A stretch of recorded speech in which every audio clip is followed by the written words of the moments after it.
तो 4⁻³ की वैल्यू आ गई 8 माइनस 2⁻³ तो उसको आप लिख सकते हैं 2⁻1/2 का क्यूब कहो, √2 का क्यूब या 2 क्यूब का स्क्वायर रूट, तो वो हो जाएगा 2√2। ठीक है। अब यहां से बेटा अगर आप इन दोनों टर्म से 2 कॉमन लें तो बाहर आ गया 20/3 टाइम्स 4 माइनस √2। अब आप चाहें तो √2 की वैल्यू पुट कर सकते हैं, वो वैल्यू कितनी होगी 1.414। ठीक है। एनीवे ये आ गया टोटल चार्ज, लेकिन हमें क्या चाहिए एवरेज करंट। तो एवरेज करंट क्या होगा total charge upon total time taken. Total time taken कितना है 2 सेकंड से लेके 4 सेकंड के बीच में। तो अगर आप इसको 2 सेकंड का टाइम इंटरवल बना, अगर आप इस टोटल चार्ज को डिवाइड कर दें 2 सेकंड से, टी की वैल्यू क्या होगी 2 सेकंड, तो यह आ जाएगा 10/3 into 4 minus √2। Is there any option? No, we are not having such an option. अच्छा 8 माइनस 2√2 है यहां पे, है ना। तो अगर ये 8 माइनस 2√2 लें, ये इसी फॉर्म में अगर मैं रखूं, इसको छोड़ देते हैं थोड़ा सा पार्ट। अगर मैं इसको 8 माइनस 2√2 ही रखूं तो एवरेज करंट क्या होगा चार्ज अपॉन टाइम, तो इसको टाइम से डिवाइड करेंगे मतलब 2 सेकंड से, तो ये आ जाएगा 5/3 टाइम्स 8 माइनस 2√2। ठीक है, यहां तक क्लियर हुआ बेटा? Yes yes sir. सर। तो वो देखिए आपको सामने दिख रहा है फर्स्ट पार्ट में। अब आपको आरएमएस वैल्यू निकालने की जरूरत ही नहीं पड़ेगी, एवरेज वैल्यू निकालने के बाद आप सीधा आंसर मार्क कर पाएंगे ऑप्शन ए। ठीक है, यहां तक क्लियर हो गया सबको? Yes sir. देखो इसलिए डेरिवेशंस इंपॉर्टेंट थी। कई बार बच्चे सोचते थे सर डेरिवेशंस क्या करनी है, पेपर में तो आनी नहीं है। नो डाउट डेरिवेशंस नहीं आनी, बट वो कंसेप्ट तो कहीं ना कहीं यूज होगा ना, वही कंसेप्ट यूज हो रहा है यहां पे एवरेज करंट का। चलिए अब इसमें फिलहाल तो आपको जरूरत नहीं पड़ेगी आपको आरएमएस करंट की डिटरमिन करने की, लेकिन अगर आपको करना हो तो आप कैसे करेंगे इस सिचुएशन में? तो हमें आंसर इस क्वेश्चन में तो मिल चुका है डायरेक्टली, बट स्टिल अगर हमें आरएमएस वैल्यू डिटरमिन करनी हो तो हम कैसे कर सकते हैं? बेटा आरएमएस वैल्यू को डिटरमिन करने के लिए आपको इसकी फंडामेंटल डेफिनेशंस याद होनी चाहिए। एवरेज वैल्यू के लिए डेफिनेशन क्या थी? Average value of current over a particular interval is that value of constant current, steady current, with which same amount of charge will flow in a given interval of time as it is flowing in case of alternating current. अगर आप एक conductor में से alternating current flow करा रहे हैं कुछ देर के लिए, तो कुछ चार्ज फ्लो करेगा, जितना चार्ज फ्लो करेगा, कितना कांस्टेंट करंट हम फ्लो कराते हैं कि उतना ही चार्ज फ्लो करता है। तो ये थी एवरेज करंट की डेफिनेशन। लेकिन आरएमएस करंट के लिए क्या डेफिनेशन है, किसको याद है? कौन बता सकता है मुझे? आरएमएस करंट को हम कैसे डिफाइन करते हैं बेटा?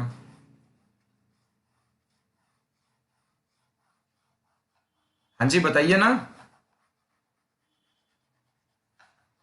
पता है? Sir I/√2। हाँ क्या क्या? I/√2।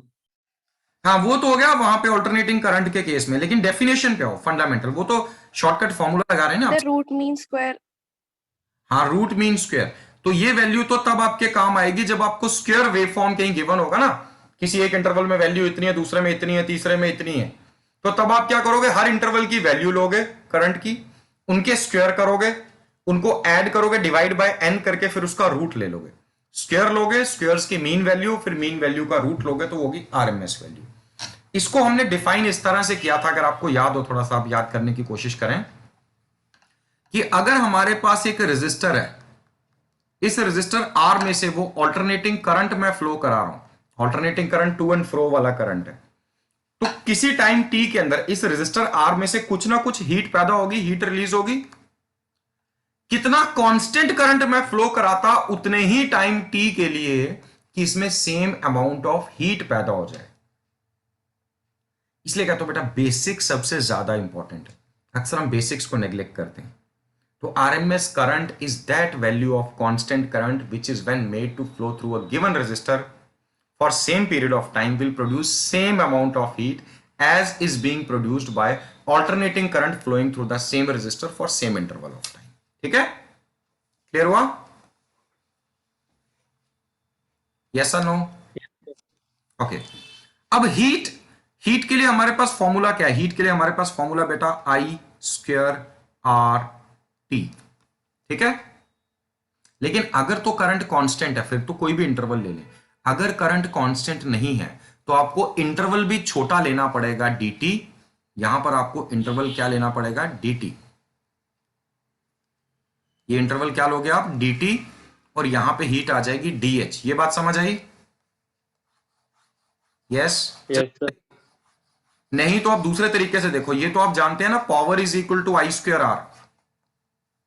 Power is equal to I square R. Power is equal to I square R. तो क्या मैं पावर को लिख सकता हूं D H upon D T? तो अगर power D H upon D T है तो इस डी टी को राइट साइड ले जाओ, तो डी एच हो जाएगा I square R into D T. This implies that D H is equal to, अब आई क्या है देखो, आई की वैल्यू 5√t, इसका स्क्वायर करोगे तो वो आ जाएगा 25t, है ना। आई का स्क्वायर क्या आ रहा है? 25t into R into D T. Resistance हमें नहीं पता, हमने उसको सिंपली आर रखा हुआ है, ठीक है। समझ आई ये बात?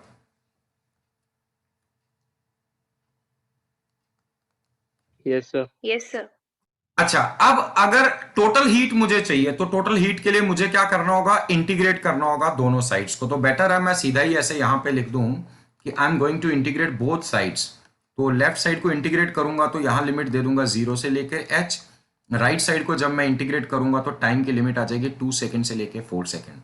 लेफ्ट साइड dh का इंटीग्रल h आएगा, upper limit h, lower limit 0, तो ये सिंपली h ही आएगा, इसलिए मैंने डायरेक्टली इसको h लिख दिया। राइट साइड को अगर आप देखें तो 25 और r ये तो कांस्टेंट्स है, ये इंटीग्रल के साइन के बाहर आ गए। t dt का इंटीग्रल आया टी स्क्वायर अपॉन 2, लिमिट्स 2 से लेकर 4, तो इस 2 को भी बाहर ले आओ तो बाहर आ गया 25r अपॉन 2।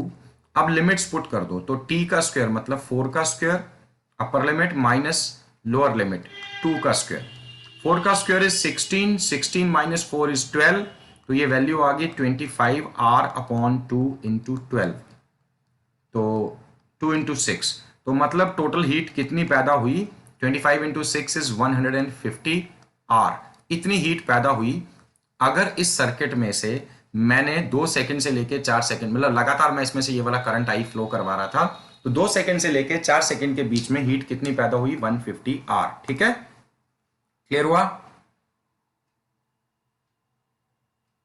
यस और नो? Yes, sir. अच्छा, अगर इसमें से कांस्टेंट करंट फ्लो कराया जाए फिर तो इंटीग्रेट करने की जरूरत नहीं है, फिर तो सिंपली क्या होता है? आई स्क्वायर आर इंटू टी।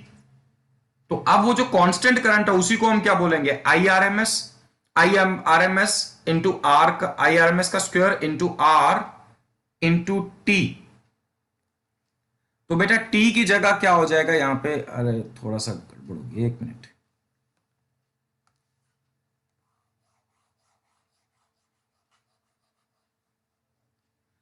हाँ, तो अगर आप कोई कांस्टेंट करंट फ्लो कराते तो हीट प्रोड्यूस का फॉर्मूला होता है आई स्क्वायर आर इंटू टी। तो आई कौन सा हो जाएगा? उसी करंट को तो हम बोलेंगे आरएमएस करंट, अगर वो सेम अमाउंट ऑफ हीट पैदा कर रहे हैं, इंटू आर। अब टाइम कितना है? टाइम है 4 सेकंड, 2 से लेके 4 सेकंड, मतलब 4 माइनस 2, है ना। तो ये भी एच है और ये भी एच है, दोनों एच को करो जरा इक्वेट। पहले तो जैसे इक्वेट करोगे आर और आर कैंसिल आउट हो गया, यहां क्या बचा? 4 माइनस 2, तो आई आर एम एस का square into 2 is equal to 150। तो मतलब ये हुआ कि आई आर एम एस का स्क्वायर जो है वो होगा 150 अपॉन 2, 150 अपॉन 2, तो 150 अपॉन 2 इज 75। तो इसका मतलब ये हो गया कि I R M S is root of 75। 75 को मैं लिख सकता हूं 25 इंटू 3, 25 का रूट हो गया 5, तो 5√3 एम्पेयर इसका आरएमएस करंट होना चाहिए। Is it clear? Yes Yes, sir. sir.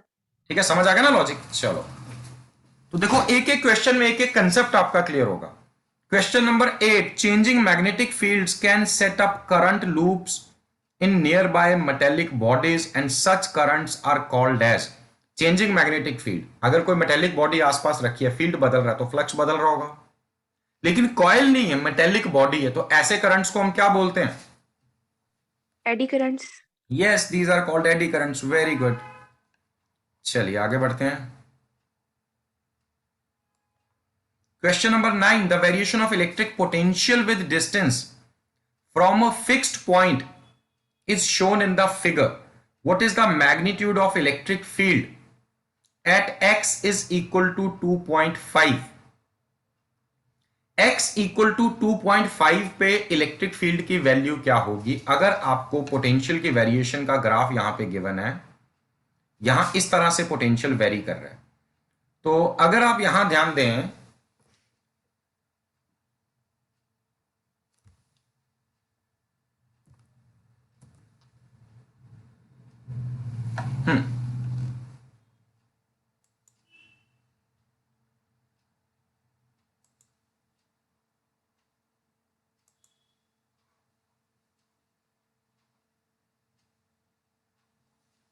हाँ बेटा, यहां पे डायग्राम दिख रही है अब आपको सबको? Yes sir. तो यहां पर देखो बेटा, x इक्वल टू 0 पे पोटेंशियल है 6 वोल्ट और लगातार कम हो रहा है, डिक्रीज होता हुआ x इक्वल टू 1 पे आके पोटेंशियल की वैल्यू कितनी होगी? 0, राइट? सॉरी, 0 नहीं होगी, 2 वोल्ट होगी। x इक्वल टू 1 पे पोटेंशियल की वैल्यू कितनी हो गई? 2 वोल्ट। फिर x इक्वल टू 1 से लेके x इक्वल टू 2 के बीच में potential is constant, isn't it so? Yes sir. E is equal to minus dv by dr, मतलब फील्ड की डायरेक्शन में जाओगे पोटेंशियल कम होगा, फील्ड के ऑपोजिट जाओगे तो पोटेंशियल बढ़ेगा। और अगर कहीं फील्ड 0 है तो वहां क्या पोटेंशियल क्या होगा? कांस्टेंट बना रहेगा। अगर E 0 है तो dv बाई dr 0 होगा, इसका मतलब ये हो गया कि v की वैल्यू कांस्टेंट होगी। तो हमने देखा x इक्वल टू 1 से लेके x इक्वल टू 2 के बीच में v की वैल्यू कांस्टेंट है, मतलब इस स्पेस के बीच में इलेक्ट्रिक फील्ड कितना है? 0। ये बात समझ आई? Yes sir. अगर 0 से लेके 1 की ओर जा रहे हैं आप, पॉजिटिव x की ओर जब आप ट्रेवल करते हैं तो पोटेंशियल बढ़ रहा है कि कम हो रहा है?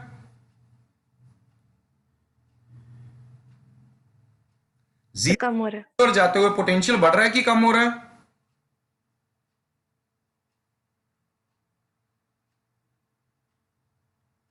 हाँ जी बेटा, नहीं समझ आ रही मेरी बात? सर कम हो रहा है। कम हो रहा है। तो हमने क्या बोला था, अगर कहीं पोटेंशियल कम हो तो किस डायरेक्शन में कम होता है? इलेक्ट्रिक फील्ड की डायरेक्शन में। मतलब यहां पे इलेक्ट्रिक फील्ड की डायरेक्शन ये वाली होनी चाहिए, इधर की ओर, है ना? इस डायरेक्शन में जाओगे तो पोटेंशियल डिक्रीज होगा। अब 2 से 3 के बीच में पोटेंशियल इंक्रीज हो रहा है, तो पोटेंशियल कब इंक्रीज होता है? जब आप फील्ड के ऑपोजिट ट्रेवल करते हैं, मतलब x इक्वल टू 2 to 3 के बीच में फील्ड की डायरेक्शन राइट टू लेफ्ट होनी चाहिए। ये बात समझ आई? Yes sir. हाँ। अब बेटा यहां पर देखो, ये तो होगी आप फील्ड की डायरेक्शन, हालांकि ये क्वेश्चन में नहीं पूछा था, बट मेरा टारगेट यहां क्वेश्चन का आंसर निकालना नहीं, कंसेप्ट रिफ्रेश करवाना है।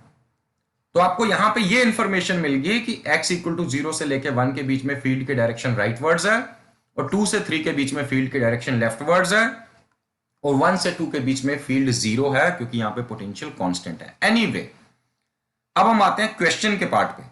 तो क्वेश्चन में तो आपको बस एक ही चीज पूछी है भाई कि x इक्वल टू 2.5 पे, x इक्वल टू 2.5 पे पोटेंशियल की वैल्यू कितनी होनी चाहिए? 2 और 3 के बीच में। तो पोटेंशियल होता है dv बाई सॉरी, पोटेंशियल ने इलेक्ट्रिक फील्ड पूछा है, इलेक्ट्रिक फील्ड होता है dv बाई dr। तो डी यहां पे नेगेटिव साइन तो आपको लेना है, न्यूमेरिकल वैल्यू लेनी है। एनीवे, dv बाई dr इस ग्राफ की स्लोप होनी चाहिए। dv बाई dr क्या होगा? इसकी स्लोप होगी। और ग्राफ स्ट्रेट लाइन होने का मतलब थ्रू आउट 2 से लेके 3 के बीच में dv बाई dr कांस्टेंट है, मतलब इलेक्ट्रिक फील्ड यूनिफॉर्म है। तो यहां पर अगर आप स्लोप लेते हो तो देखो बेटा, ये 2 वोल्ट वाला पॉइंट है, ये 6 वोल्ट वाला पॉइंट है, मतलब ये ऑपोजिट साइड होगी 4 और ये 2 से लेके 3 ये साइड हो गई 1, तो 4/1 इस ग्राफ की स्लोप tan थीटा होगा 4/1, मतलब 4 वोल्ट पर मीटर। और स्लोप क्या होती है? dv by dr, rate of change of quantity plotted on y axis with respect to quantity plotted on x axis. तो वो स्लोप यहां पे 4 वोल्ट पर मीटर आ रही है, तो हम बता सकते हैं कि यहां पे इलेक्ट्रिक फील्ड इंटेंसिटी कितनी होगी? 4 वोल्ट पर मीटर। और ये भी पता है कि यहां डायरेक्शन लेफ्ट वर्ड्स होगी, हालांकि ये क्वेश्चन में पूछा नहीं है, बट हो सकता है एग्जाम में ऐसा क्वेश्चन आए वहां डायरेक्शन भी इंक्लूडेड हो, तो फिर आप इस तरह से आंसर करेंगे. Is it clear? Yes, sir. Okay, चलिए next question. The equatorial magnetic field of earth is 0.8 gauss. मतलब अर्थ की इक्वेटोरियल लाइन के ऊपर या अर्थ के इक्वेटर के आसपास अर्थ का जो मैग्नेटिक फील्ड है 0.8 गॉस. और होगा कैसा? Horizontal perpendicular to the surface of Earth. Equator के पास सिर्फ हॉरिजॉन्टल कंपोनेंट होता है, पोल्स पे सिर्फ वर्टिकल कंपोनेंट होता है. Anyway, dipole moment on equator. तो इनफैक्ट ये थोड़ा सा गलत पूछा, डायपोल मोमेंट ऑन इक्वेटर नहीं होता. जैसे मान लीजिए ये अर्थ है, तो अर्थ के एक्सिस के अलोंग मान लीजिए एक डायपोल हमने बरी किया हुआ है, एक मैग्नेटिक डायपोल. ठीक है, अब इसकी कुछ ना कुछ डायपोल मोमेंट होगी. लेट अस से इसकी डायपोल मोमेंट है m वेक्टर. ये इसकी डायपोल मोमेंट है m वेक्टर. तो जब आप इक्वेटर पे आते हो, इक्वेटर मतलब equatorial line, perpendicular bisector line, तो इक्वेटोरियल लाइन पे फील्ड का फॉर्मूला आपको याद होगा. इलेक्ट्रिक डायपोल हो या मैग्नेटिक डायपोल हो, एक्सियल लाइन पे फील्ड की डायरेक्शन वही होती है जो डायपोल मोमेंट की. एक्सियल लाइन पे फील्ड की डायरेक्शन वही होती है जो डायपोल मोमेंट की है. और इक्वेटोरियल लाइन पे फील्ड की डायरेक्शन डायपोल मोमेंट के ऑपोजिट होती है. एनीवे, मैंने उल्टा बना दिया. अर्थ के केस में प्रैक्टिकली डायपोल मोमेंट डाउनवर्ड्स और फील्ड की डायरेक्शन अपवर्ड्स होगी. But what ever it is, यहां डायरेक्शन मैटर ही नहीं करती हमारे लिए. और बी इक्वेटोरियल का जो फॉर्मूला है, अगर आपको याद हो, इक्वेटोरियल लाइन पे ई का जो फॉर्मूला था बेटा, वो फॉर्मूला क्या था? ई इक्वेटोरियल का फॉर्मूला था ट्वाइस नहीं आएगा, के पी अपॉन आर का क्यूब. तो वैसे बी इक्वेटोरियल का जो फॉर्मूला है, के की जगह आ जाएगा mu naught upon 4 pi, P की जगह आ जाएगा magnetic dipole moment m upon R का क्यूब. राइट? ऐसा ही होना चाहिए. Yes, sir. हाँ, तो बी इक्वेटोरियल की वैल्यू आपको गिवन है 0.8 गॉस. हाँ, इसको एसआई में कन्वर्ट करने के लिए आप 0.8 into 10 to the power -4 tesla लिखोगे. म्यू नॉट अपॉन 4 पाई की वैल्यू आप जानते हो कितनी होती है, 10 टू द पावर -7. और आपको डायपोल मोमेंट चाहिए, इसकी m की वैल्यू आपको डिटरमिन करनी है. रही बात r होगा radius of earth which is 6.4 into 10 to the power 6 metre. 6.4 into 10 to the power 6 metre. तो अगर ये वैल्यूज आपके पास हो, तो क्या आप m की वैल्यू डिटरमिन कर पाएंगे? Yes, sir. दैट्स हाउ ये क्वेश्चन सॉल्व हो जाएगा. क्लियर?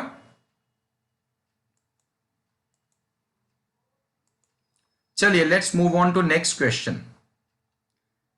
बेटा यस बोलने वाले एक दो बच्चे ही हैं. यस बोलने से होता क्या है? आपका ब्रेन इस प्रोग्राम को पिक कर लेता है, सेव कर लेता है, एक्टिव हो जाता है अंदर से. ये एक्टिव होने की कमांड है कि भाई pick this information up, retain this information, ये दोबारा यूज हो सकती है. तो आप ही के लिए एडवांटेजियस है. मेरा तो नुकसान है, मैं बार बार पूछता रहूंगा तो टाइम वेस्ट होगा. सो बी फोकस. चलिए आगे. Two moving coil galvanometers M1 and M2 have following particulars. तो दो मूविंग कॉइल गैल्वेनोमीटर्स है बेटा, और इन दोनों मूविंग कॉइल गैल्वेनोमीटर के पर्टिकुलर्स आपको गिवन है. दोनों की रेजिस्टेंसेस गिवन है. एक की रेजिस्टेंस है 10 ओम और दूसरे की रेजिस्टेंस है 20 ओम. पहले के नंबर ऑफ टर्न्स 20, दूसरे के नंबर ऑफ टर्न्स 40. पहले में area of coil 7.2 into 10 to the power 3 metre square और दूसरे में 1.8 इंटू 10 टू द पावर -3. दोनों में फील्ड मैग्नेट्स ने जो रेडियल मैग्नेटिक फील्ड प्रोड्यूस किया उसकी इंटेंसिटी भी आपको गिवन है, स्ट्रेंथ गिवन है. फर्स्ट के केस में 0.15 टेस्ला और दूसरे के केस में 0.30 टेस्ला. स्प्रिंग कांस्टेंट दोनों के लिए सेम है. The ratio of current sensitivity and voltage sensitivity of M2 to M1. तो अगर यहां पर आपको याद हो थोड़ा सा करंट सेंसिटिविटी क्या होती है, कौन बताएगा मुझे करंट सेंसिटिविटी का formula?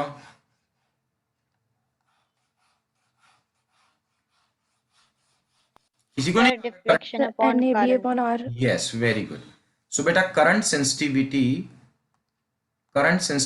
IS is equal to deflection upon current. और इसमें एक ही चीज अगर आप देखो पूरे मूविंग कॉइल गैल्वेनोमीटर में, करंट का टॉर्क होता था NIAB और स्प्रिंग का रिस्टोरिंग टॉर्क होता था K phi. यही फॉर्मूला था जिससे हमने बेसिक फॉर्मूला भी डिराइव किया था गैल्वेनोमीटर के केस में. और यहीं से अगर आप phi अपॉन I की वैल्यू निकालोगे तो phi अपॉन आई की वैल्यू आती है बेटा NBA अपॉन के, राइट। तो अब आपको M2 और M1 की करंट सेंसिटिविटी की रेशियो चाहिए, IS2 upon IS1, so that is equal to, अब देखो फर्स्ट के केस में आ जाएगा N1 B1 A1 अपॉन के दोनों के लिए सेम है, और सेकंड के लिए हो जाएगा N2 B2 A2 अपॉन के तो दोनों के लिए सेम था, के और के कैंसल आउट हो गए। अब आप रेशियोज निकाल लो, सॉरी उल्टा कर दिया बेटा मैंने, ये IS2 अपॉन IS1 है, तो न्यूमरेटर में 2 वाली टर्म्स आएंगी और डिनोमिनेटर में 1 वाली। सो N2 B2 A2 upon N1 B1 A1। सबसे पहले N2 है 40 और B2 है 0.30 और A2 है 1.8 into 10 to the power -3 upon number of turns N1 first galvanometer के 20 into magnetic field 0.15 tesla into area 1 7.2 into 10 to the power -3। ये और ये कैंसल आउट हो गए, 20 into 2 is this, 0.15 into 2 is this, और 1.8 इंटू 4 इज 7.2। तो ये 2 into 2 4 और ये 4 कैंसल आउट हो गए, तो करंट सेंसिटिविटी की रेशियो क्या आ रही है 1:1। क्लियर हुआ? तीन ऑप्शंस में करंट सेंसिटिविटी की रेशियो 1 बताई गई है, ठीक है? ये क्लियर हुआ बेटा? Yes sir. ठीक है, तो 3 में ये करंट सेंसिटिविटी की रेशियो है। अब हम आते हैं वोल्टेज सेंसिटिविटी। तो बेटा वोल्टेज सेंसिटिविटी क्या होता है? Vs होता है deflection produced per unit voltage applied. Voltage sensitivity is equal to phi upon V। हम V को लिख सकते हैं I इंटू R, और फाई अपॉन आई क्या होता है? करंट सेंसिटिविटी अपॉन R, ठीक है? तो करंट सेंसिटिविटी तो अभी अभी हमें पता चल गया दोनों की सेम है, तो इसका मतलब ये हो गया करंट सेंसिटिविटी तो सेम है दोनों के लिए, तो इसका मतलब voltage sensitivity is inversely proportional to resistance.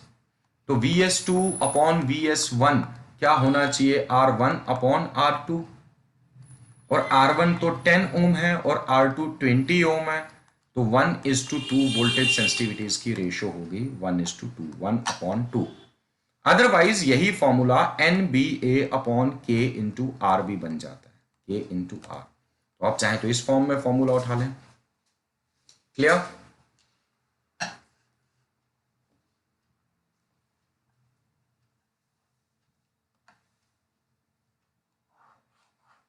बेटा डाउट है कोई?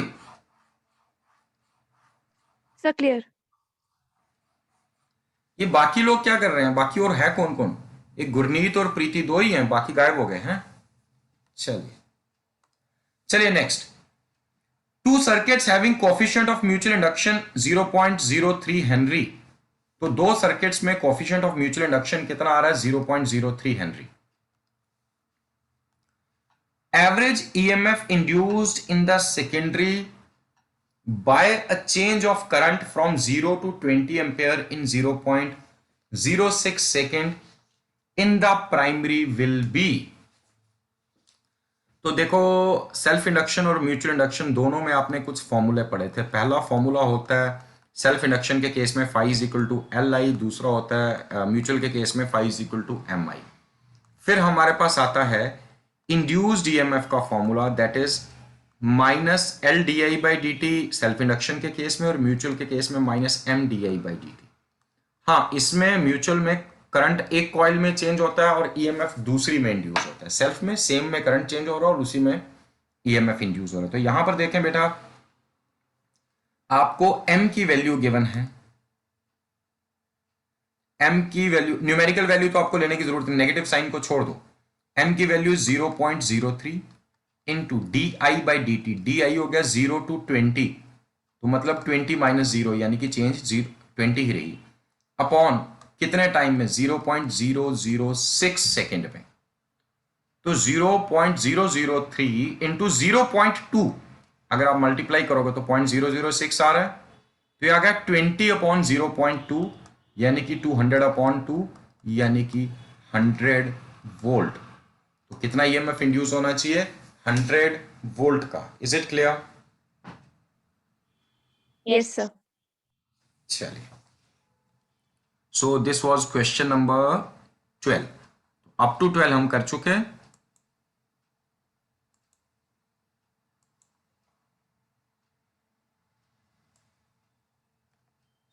Thirteen, in an ideal transformer the voltage and the current in primary coils, the voltage and current in primary coil are 200 volt and 2.5 ampere respectively। तो primary coil में बेटा आपको voltage और current की value given है, ठीक है। So primary coil में अगर वोल्टेज और करंट की वैल्यू गिवन है तो क्या आपको इससे क्या क्या चीजें पता चल सकती हैं? इससे सबसे पहली चीज, प्राइमरी कॉइल में power. Power, yes, power is V into I. तो प्राइमरी कॉइल के क्रॉस पावर मिल जाएगी। What about power across secondary coil? Sir same होगी। सेम होगी in case of an ideal transformer. Otherwise efficiency given होगी, मान लो कि कहता है 90%, तो 90/100 of input power is output power. So यहां पे प्राइमरी कॉइल में आपको करंट और वोल्टेज की वैल्यू गिवन है, मतलब V प्राइमरी और करंट प्राइमरी दोनों गिवन है। V प्राइमरी इज 200 वोल्ट और current in primary is 2.5 ampere. अब V सेकेंडरी की जो वैल्यू है वो है 5000 वोल्ट। तो value of current in secondary coil कितना होना चाहिए? कैसे करेंगे?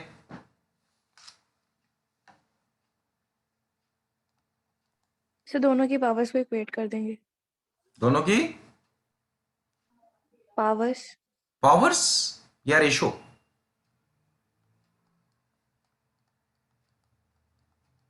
आपको याद है इनपुट, अच्छा वो पावर्स, ओके ओके, ठीक है, मैं दूसरी पावर सोच रहा था, रेज टू द पावर। तो V secondary into I secondary should be equal to V primary into I primary. Input power should be equal to output power. तो या फिर V secondary upon V primary is equal to I primary upon I secondary, that is equal to N secondary upon N primary. और इसी को हमने नाम दिया था K, which is transformation ratio. ये ओवरऑल ये पूरा रिलेशन था। तो यहां तो इसका ये वाला पार्ट आप उठा लो, या इसको सीधे याद रखो, जितने टाइम्स वोल्टेज स्टेप अप होगी, अगर इसी फॉर्मूले से आप देखो V सेकेंडरी जो है वो K टाइम्स V प्राइमरी हो जाएगा, लेकिन current in secondary coil current in primary divided by K हो जाएगा। अगर voltage K times step up हुई है तो करंट 1/K टाइम्स हो जाएगा। तो वोल्टेज देखो 200 वोल्ट से बढ़ा के कहां पर ले गए हम? 5000 वोल्ट पे। तो 200 को हम किससे मल्टीप्लाई करें ये 5000 हो जाए? 200 को किससे मल्टीप्लाई करेंगे कि 5000 होगा? Into 25, isn't it so? नहीं समझ आया? हाँ जी बेटा, नहीं क्लियर हो रहा? नहीं सर क्लियर है। हाँ, तो 25 टाइम्स वोल्टेज स्टेप अप होगी। तो मैंने बार बार कहा था जितने टाइम्स वोल्टेज स्टेप अप होगी करंट उसी फैक्टर से रिड्यूस हो जाएगा। तो इसका मतलब ये हो गया सिंपल सी बात कि K की वैल्यू 25 आ रही है, चाहे इसी फॉर्मूले में वैल्यूज पुट करके देख लो, 5000 अपॉन 200। तो करंट इन सेकेंडरी क्या होगा? Current in primary upon K, मतलब 2.5 अपॉन 25। पहले 2.5 था, ये 1/25 हो जाएगा, यानी कि current should be 0.1 ampere. Current in the secondary coil should be 0.1 ampere. Is it clear now? Yes sir. Next बेटा जी, वैसे तो ये आपके सिलेबस से बाहर है इस साल, तो ये जो मॉक पेपर मैंने उठाया इसमें ये दे दिया हुआ है इन्होंने, तो ये कंसेप्ट वैसे आपके सिलेबस से बाहर है, लेकिन स्टिल मैंने आपको ये कराया हुआ सफेरिकल कैपेसिटर के केस में कैपेसिटी का फॉर्मूला। तो जरा देख के मुझे बताओ, डायरेक्टली ऑब्जर्वेशन से आप याद रख पा रहे हैं कि नहीं? Sir A. ना, yes yes, A, right, you are right. 4 pi epsilon naught R1 R2 upon R1 minus R2, outer radius minus inner radius. और वैसे भी हम जानते हैं कैपेसिटी का फॉर्मूला होता है Q अपॉन V। V हो गया potential difference between two conductors. तो देखो, अगर बाहर वाले सफेयर पे चार्ज Q है, अगर कि कोई भी हॉलो शेल हम लेते हैं, हॉलो चार्ज शेल, तो उसके अंदर इलेक्ट्रिक फील्ड 0 होता है लेकिन पोटेंशियल 0 नहीं होता। पोटेंशियल कांस्टेंट होता है थ्रू आउट द, और कितना होता है जो वैल्यू उसके सरफेस पे पोटेंशियल की है। तो ये जो बाहर वाला सफेयर अगर मैं लूं तो बाहर वाले सफेयर का अपने चार्ज की वजह से जो पोटेंशियल आ रहा है वो आ रहा है के क्यू अपॉन आर वन, अपने सरफेस पे, और ना कि सिर्फ सरफेस पे, थ्रू आउट द वॉल्यूम, इस पूरे के पूरे वॉल्यूम के अक्रॉस के। बाहर वाले के चार्ज की बात कर रहा हूं, सिर्फ अभी अंदर वाले को कंसिडर नहीं किया। इसके पूरे वॉल्यूम का पोटेंशियल कितना होगा, जितना इसके सरफेस पे है, मतलब के क्यू बाय आर वन। ठीक है, अब ये इसके अपने चार्ज की वजह से पोटेंशियल है, लेकिन ये अंदर भी तो है एक नेगेटिव चार्ज, तो अंदर नेगेटिव चार्ज की वजह से कुछ ना कुछ पोटेंशियल आएगा। और वैसे आप सिंपल देखो, बाहर वाले को हमने अर्थ से कनेक्ट कर दिया तो बाहर वाले का पोटेंशियल कितना हो गया, इसको हमने अर्थ से कनेक्ट किया तो बाहर वाले का पोटेंशियल हो गया जीरो। वी की वैल्यू कितनी होगी, जीरो, क्योंकि हमने इसको अर्थ से कनेक्ट कर दिया। अब अंदर वाले का पोटेंशियल देखते हैं, के क्यू बाय आर वन तो थ्रू आउट द वॉल्यूम है, इस पे चार्ज ना भी होता तो भी इतना पोटेंशियल तो इसका होता, लेकिन इस पे अपना चार्ज है माइनस क्यू, तो इसके अपने चार्ज की वजह से इसका अपना पोटेंशियल हो गया K into minus Q upon R two. और ये भी है और ये भी है, तो दोनों को एडअप करो तो ये हो जाता है के क्यू कॉमन आ जाएगा, one by R one minus one by R two, ये आएगी यहां पे पोटेंशियल की वैल्यू और पोटेंशियल डिफरेंस की वैल्यू, कि बाहर वाले का पोटेंशियल तो जीरो है, अंदर वाले का पोटेंशियल ये आ जाएगा। अब फाइनली क्या हो जाएगा, इसको सॉल्व करो और बाद में इसको इस v की जगह ये वैल्यू यहां पुट कर दो, क्यू क्यू कैंसिल आउट हो जाएगा, अपने आप ये फॉर्मूला आ जाता है। ठीक है, is it clear now? Yes, sir. Yes, sir. चलिए नेक्स्ट क्वेश्चन पे चलते हैं। Next we have question number 15। A circular coil with a cross sectional area of 5 centimetre square has 10 turns. Circular coil है जिसका cross sectional area 5 centimetre square और number of turns, तो area of the coil भी आपको given है, area भी given है और number of turns capital N भी गिवन है। It is placed at the center of a long solenoid that has 20 turns per centimeter. अगर पर सेंटीमीटर 20 टर्न्स हैं तो पर मीटर कितने होने चाहिए, पर मीटर कितने होने चाहिए अगर पर सेंटीमीटर 20 है तो? एक मीटर में 100 सेंटीमीटर होंगे, हर एक सेंटीमीटर में 20 टर्न्स है, तो total number of turns per metre of length कितने हो जाएंगे, 2000 per metre. Axis of the coil coincides with the axis of solenoid, तो सोलोनॉइड का एक्सिस और इसके बीच में जो कॉइल रखी है उसका एक्सिस दोनों कोइंसाइड कर रहे हैं। ठीक है, what is there mutual inductance? तो बेटा अभी अभी ऑलरेडी मैं डिस्कस कर रहा था म्यूचुअल इंडक्टेंस और सेल्फ इंडक्टेंस के केस में पहला फॉर्मूला जो आप पढ़ रहे थे वो था phi is equal to LI या phi is equal to MI। और जब भी हम म्यूचुअल इंडक्टेंस की वैल्यू को डिटरमिन करना चाहते हो तो हम यही फॉर्मूला यूज करते हैं। क्या फॉर्मूला यूज करते हैं? phi is equal to M into I, या फिर M की वैल्यू होगी phi अपॉन I। जो हमने टू कोएक्सियल सोलोनॉइड्स के केस में म्यूचुअल इंडक्टेंस डिटरमिन की थी वो भी ऐसे ही की थी। ठीक है, तो ऐसा करो, आउटर सोलोनॉइड में करंट फ्लो करवाओ और इनर सोलोनॉइड का फ्लक्स ढूंढ लो। अगर मैं आउटर सोलोनॉइड में करंट I फ्लो कराता हूं तो उसके कोर पे मैग्नेटिक फील्ड इंडक्शन आती है mu not small N I, है ना, mu not small N I. This is the magnetic field induction within the core of a solenoid. अब उसके अंदर इसके कोर में हमने रखा एक दूसरी कॉइल को रखा और दोनों के एक्सिस कोइंसाइड कर रहे हैं, मतलब सोलोनॉइड का फील्ड इसके एक्सिस के अलोंग है और कॉइल अंदर वाली कॉइल का एक्सिस भी, मतलब प्लेन परपेंडिकुलर, तो फ्लक्स हाईएस्ट होगा, तो फ्लक्स ऑफ कॉइल होगा सिंपली B इंटू एरिया, अगर नंबर ऑफ टर्न्स 1 होते, लेकिन यहां पे नंबर ऑफ टर्न्स n अगर हैं तो n से मल्टीप्लाई कर रहे हैं। तो बेटा n की वैल्यू यहां पे गिवन आपको 10 टर्न्स है। मैग्नेटिक फील्ड इंडक्शन की वैल्यू को मैं म्यू नॉट एन आई ही लिख रहा हूं और फिलहाल एरिया को भी एक काम करते हैं, हम इसको कैपिटल N ही फिलहाल लिख देते हैं। चलिए इसको मैं लिख दिया capital N into mu not small N I A, मतलब फ्लक्स की वैल्यू होगी mu not small n capital N I A, ये आ गई फ्लक्स की वैल्यू। अब आपको चाहिए m, तो मैंने अभी अभी कहा m होगा फ्लक्स अपॉन I, तो इसमें से I को हटा दो तो ये आ जाएगा mu not small n capital N into A, ये होगी mutual inductance. Is it clear और नॉट? Yes, sir. तो स्मॉल n की वैल्यू बेटा ऑलरेडी मैंने बताई आपको 2000 है। कैसे 2000 है? बेसिकली 20 टर्न्स पर सेंटीमीटर थे और सेंटीमीटर को अगर मीटर में कन्वर्ट करना हो 10 टू द पावर -2 आ जाएगा, और ऊपर चला जाएगा तो 10 टू द पावर +2। ऐसे कहो 1 मीटर में 100 सेंटीमीटर है, हर सेंटीमीटर में 20 टर्न्स है, तो टोटल टर्न्स दोनों को मल्टीप्लाई कर दो 2000। कैपिटल एन, अंदर वाली कॉइल के नंबर ऑफ टर्न्स कितने हैं? 10।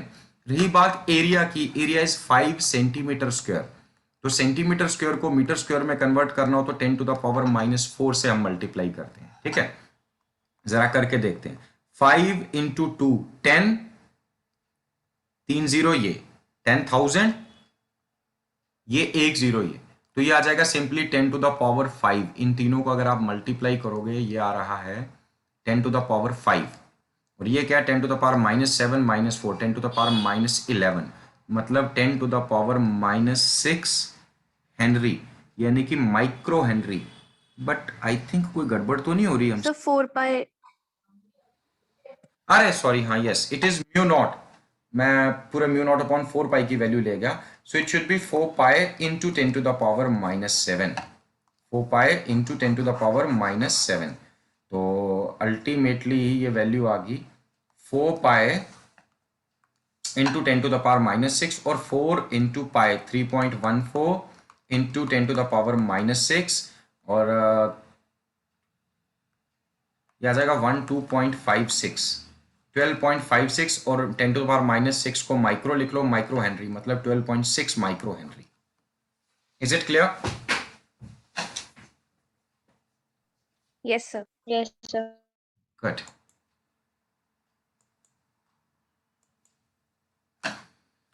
उसके बाद बेटा जी आगे बढ़ते हैं, क्वेश्चन नंबर 16। तो क्वेश्चन नंबर 16 में आपसे क्या कहा गया? क्वेश्चन नंबर 16 में आपसे कहा गया 5 cells each of EMF E, मतलब पांचों सेल्स आइडेंटिकल है, सिंपल वर्ड्स में कहा जाए, and internal resistance small r. तो पांचों सेल्स आइडेंटिकल हैं, पांचों की इंटरनल रेजिस्टेंस बराबर है, पांचों का ईएमएफ बराबर है। उसके बाद आपसे कहा गया है they send the same amount of current through an external resistance R which is 10 ohm, whether the cells are connected in parallel or cells are connected in series, तो दोनों केसेस में करंट सेम है, then resistance is, अब capital R तो given है, obvious सी बात है, internal resistance आपसे पूछी जा रही है कि इंटरनल रेजिस्टेंस की वैल्यू क्या होनी चाहिए यहां पे। तो देखिए बेटा, अगर कभी भी हम करंट की वैल्यू को डिटरमिन करते हैं तो हम जानते हैं करंट की वैल्यू क्या होती है, E upon capital R plus small r. Is it so? Capital R is load resistance, ये सेल का ईएमएफ ई, सेल की इंटरनल रेजिस्टेंस स्मॉल आर, तो इसमें से कितना करंट आई फ्लो करेगा, आई की वैल्यू होगी E upon capital R plus small r, ये आपको पता है। Yes sir. लेकिन अगर कॉम्बिनेशन है तो ई इक्विवेलेंट और small r equivalent of the combination हमें लेना पड़ेगा। ठीक है, तो पहले केस में करंट अगर सीरीज में लोगे तो उसको मैं उस करंट को नाम देता हूं आई सीरीज, दूसरी बार पैरेलल में कनेक्ट करोगे सारे सेल्स को तो इसको मैं नाम दूंगा आई पैरेलल। तो क्वेश्चन में कहा आई सीरीज और आई पैरेलल बराबर है। सीरीज में अगर 5 सेल्स को आप कनेक्ट करते हैं, पांचों का ईएमएफ ई है, तो आप मुझे बताएंगे सीरीज में इक्विवेलेंट ईएमएफ की वैल्यू कितनी आएगी? 5E. 5E। Very good, 5E divided by capital R तो अपनी जगह पे फिक्स्ड है, और स्मॉल आर इक्विवेलेंट भी कितना हो जाएगा 5 टाइम्स स्मॉल आर। और राइट साइड में पैरेलल में अगर 5